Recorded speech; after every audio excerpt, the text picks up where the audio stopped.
Tour operators. ఆ tour operators ఒక 1000 మంది ఇందులో పార్టిసిపేట్ చేసే అవకాశం ఉంది. తద్వారా మన ఆంధ్రప్రదేశ్ యొక్క పర్యాటక అభివృద్ధి అనేది ప్రపంచవ్యాప్తంగా తెలియజెప్పడానికి వారు మనకు ఎంతగానో ఉపయోగపడతారు. దీంట్లో పార్టిసిపేట్ చేయడానికి ఎవరైతే వివిధ రకాల ఆపరేటర్స్ వస్తారో వాళ్ళు ఇందులో మెంబర్షిప్ని మన ఆంధ్రప్రదేశ్కి బాగా తగ్గించి 6000 ఉన్నటువంటి మెంబర్షిప్ని 3000కి ఇవ్వటం, అదేవిధంగా అయోటాలో మెంబర్ అవడానికి కూడా లైఫ్ ఫీజు అనేది ఉంటుంది. అది కూడా ఆంధ్రప్రదేశ్ చెందిన వాళ్ళకి వాళ్ళు ఫ్రీగానే ఇస్తున్నారు ఈసారి. దానివల్ల చాలా ఉపయోగం ఉంటుంది.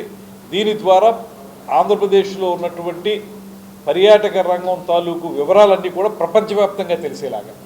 మనకి ఏమవుతుందంటే ఇప్పుడు బయట దేశాలకి మనం పర్యాటకులుగా వెళుతున్నాం, కానీ వేరే దేశాల నుంచి మనకు వచ్చేటువంటి వాళ్ళు తక్కువగా ఉన్నారు.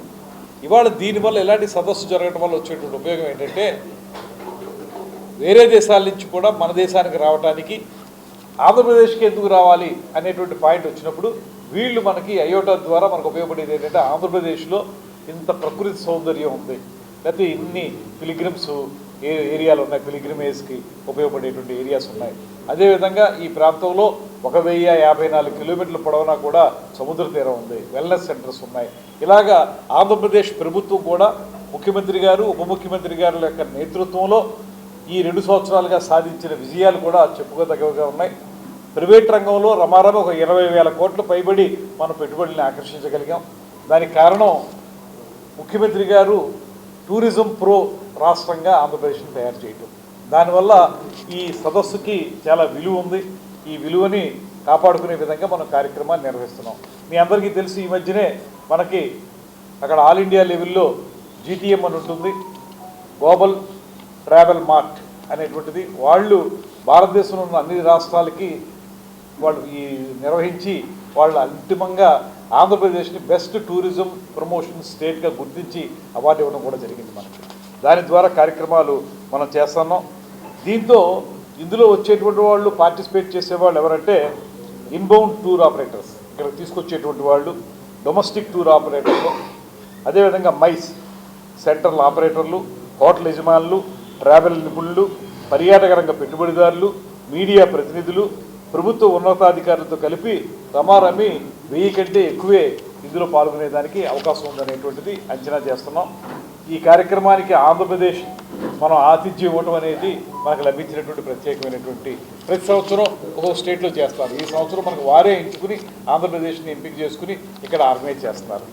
అదేవిధంగా ముఖ్యమంత్రి గారితో మాట్లాడినప్పుడు కూడా ముఖ్యమంత్రి గారు స్పష్టంగా చెప్పిన మాట వాళ్ళు చెప్తున్నారు. ఇందాక వాళ్ళు ఏం చెప్తున్నారంటే ఇది అన్ని ఇజాలు పోయినాయి, ఇంకా చాలా ఇజాలు చూసాం మనం, ఒకే ఒక్క ఇజం మిగిలింది, అదే టూరిజం అనేటువంటి మాట ముఖ్యమంత్రి గారు చెప్పారు. ఆ రకమైన ప్రోత్సాహకాలు కూడా ఇవ్వడానికి ముందుకు వచ్చారు అనేటువంటి మాట.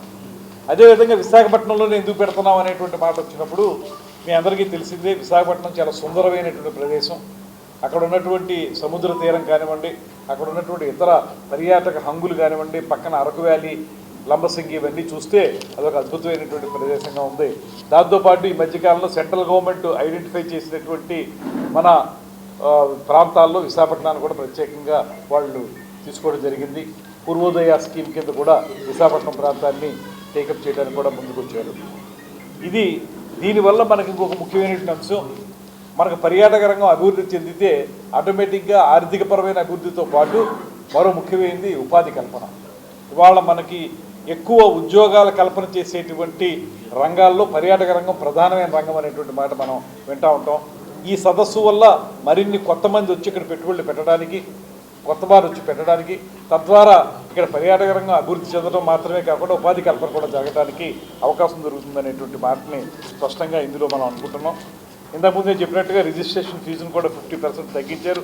మన ఆంధ్రప్రదేశ్ వాళ్ళకి మాత్రమే అది తగ్గించారు. దానికి సంబంధించి జాయినింగ్ ఫీజు ఏదైతే ఉందో అయోటాలో జాయిన్ అవ్వాల్సిన దానికి కూడా లేకుండా ఉంది. అదేవిధంగా ఇక వ్యాపార అవకాశాలు విపరీతంగా B2B అంటాం, బిజినెస్ టు బిజినెస్. అక్కడ జరిగే 2 రోజుల సదస్సులో మనం కొత్తగా బిజినెస్లు ఏర్పాటు చేయడానికి పర్యాటక రంగంలో ఒక వేదికగా ఉపయోగపడుతుంది. అక్కడ చాలామంది ఆపరేటర్స్ వస్తారు, లేకపోతే ఇంటర్నేషనల్గా ఉండేటువంటి దేశాలకు చెందినటువంటి ప్రతినిధులు కూడా వస్తారు. వాళ్ళందరూ వచ్చినప్పుడు అక్కడ మనం డిస్కషన్స్ చేసి వాళ్ళని మన ఆంధ్రప్రదేశ్కి ఇన్వైట్ చేసి వారి ద్వారా ఇక్కడ పర్యాటక రంగంలో పెట్టుబడులు పెట్టించడానికి అవకాశం దొరుకుతుంది. ఆ రకమైనటువంటివి ఒక లాంగ్విటీ ఉండేలాగా, లాంగ్ రన్లో మనకు ఉపయోగపడేలాగా ఈ కార్యక్రమాలని తీసుకుంటాం అనేటువంటి మాట తెలియజేస్తూ, దాంతోపాటు ఇవాళ ముఖ్యమంత్రి గారు, ఉప ముఖ్యమంత్రి గారి యొక్క ఆలోచనతో ఆంధ్రప్రదేశ్ ప్రభుత్వ పర్యాటక రంగాన్ని మనకి ఎకనమిక్ డెవలప్మెంట్కి, అదేవిధంగా ఒక ప్రధానమైన ఇంజిన్గా కూడా దాన్ని ఉపయోగించుకోవాలనేటువంటి మాటని మనం చేస్తూ ఉన్నాం. దానికోసమే ఈరోజు వారు ముఖ్యమంత్రి గారిని కలిసి, ఇక్కడ పర్యాటక శాఖ మంత్రిగా కూడా నన్ను కూడా కలిసి ఎంఓయూలు చేసుకుని ఇక్కడి నుంచి బయలుదేరి వాళ్ళు వైజాగ్ వెళ్తున్నారు. రేపు అంతా వైజాగ్లో ఉండి, వైజాగ్లో అక్కడ ఎక్కడెక్కడ స్టే ఉండాలి, ఎలా ఉండాలి, ఏం చేయాలి, అక్కడ పరిసరాలంతా చూసుకుని దాన్ని డెవలప్ చేయడానికి ఎలా ఉంటుంది అనేటువంటిది వారు చేయడానికి అక్కడికి బయలుదేరుతున్నారు. వారు ప్రత్యేకంగా వచ్చినందుకు వారికి ప్రత్యేకంగా మనందరి తరఫున కూడా స్వాగతం పలుకుతూ, ముఖ్యంగా విశాఖపట్నం వేదికగా చేసుకున్నందుకు అయోటా వాళ్ళకి ధన్యవాదాలు కూడా తెలియజేస్తూ, ఇవాళ అయోటా తరఫున పర్యాటక రంగ భాగస్వాములు అందరూ కూడా మనకు వచ్చేటువంటి రాయితీలను కానీ వచ్చేటువంటి ఉపయోగాన్ని ఉపయోగించుకుని అందరూ కూడా ఈ ఆంధ్రప్రదేశ్ రాష్ట్రాన్ని పర్యాటక రంగంలో నెంబర్ 1గా నిలబెట్టడానికి కృషి చేయాలనేటువంటి మాటను తెలియజేస్తూ, ఇప్పుడు రవి గారిని would you like to enter something?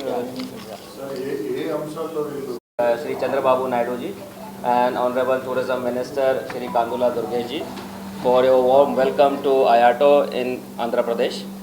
IATO is a national body of tour operators. We have around 2,000 members all over India. And this is our 41st IATO annual convention. We will have tour operators from all over India, hoteliers, airline officials, and people from all tourism subsidiaries to visit our convention.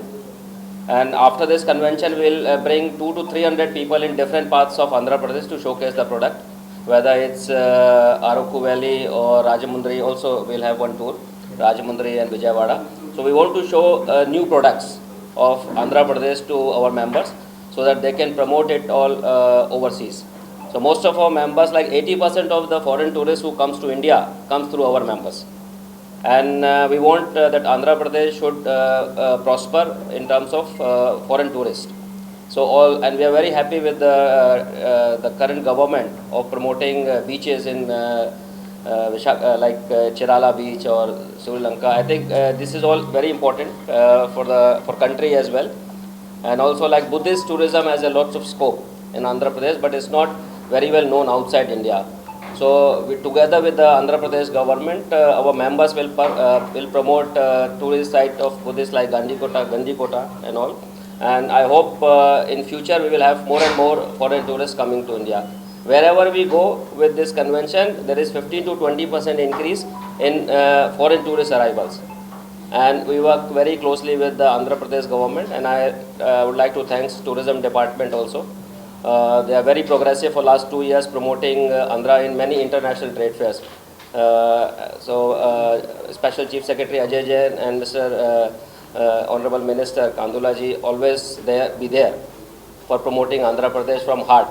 So I think it is our duty also as tour operator to do our best, and we hope to bring 1,000 to 1,200 people during the convention. We will start our registrations, and from now we start promoting also. Today we also had a meeting with the Honorable Chief CM Shri Chandrababu Naidu ji, and he has provided his 100% support, and he will be there as a chief guest. We will have Union Minister Mr. Gajendra Singh Shekhawat, Union Tourism Minister, and also Union Civil Aviation Minister to visit the convention. Thank you very much.